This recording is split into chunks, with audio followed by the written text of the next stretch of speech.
которую он прислонился. Сержант сразу понял все. Он отпустил конец цепочки обладателем часов.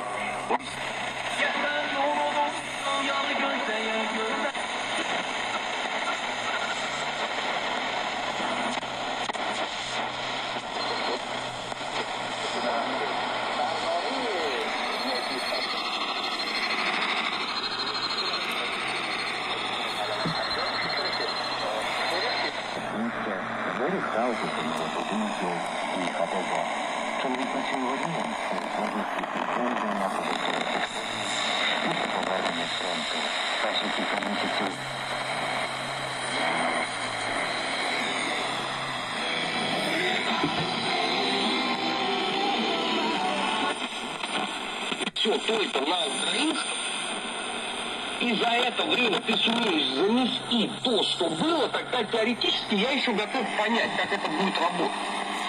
Ну вот конкретно. Я розумію, що кожна допомога там вона потрібна. Навіть на той час для мене були такі враження, там подавати патрони, там боєприпаси, як в фільмах показують.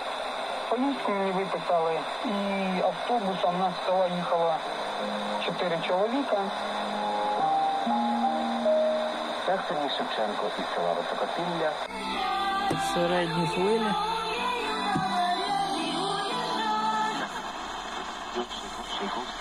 Alexandru Tomescu solist și Sinfonia a 6-a în fa major pastorală de Ludwig van Beethoven. Concert programat pentru ora 19 și poate fi ascultat live la Radio România Muzical și Radio România Cultural. Bilete disponibile pe eventix.ro, myticket.ro, librăriile Cărturești și la casa de bilete a Sălii Radio.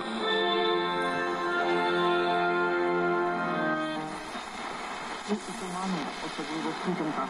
Не забудь користуватися віковідповідними елементами.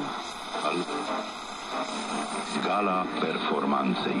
La categoria Sănătate, nominalizații sunt Dr. Adrian Marinescu, pentru educarea publicului în timpul pandemiei.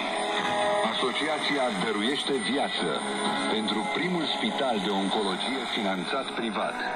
Echipa Screening Cancer Colorectal, pentru acces național la servicii medicale esențiale.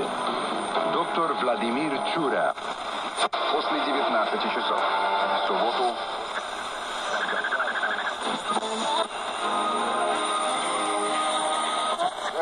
Хирургия.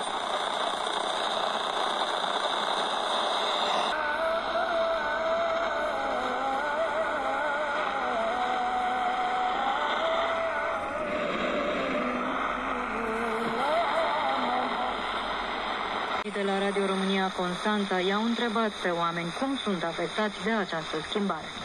Eu zic că bine, fiindcă este prea întuneric când mă duc la muncă.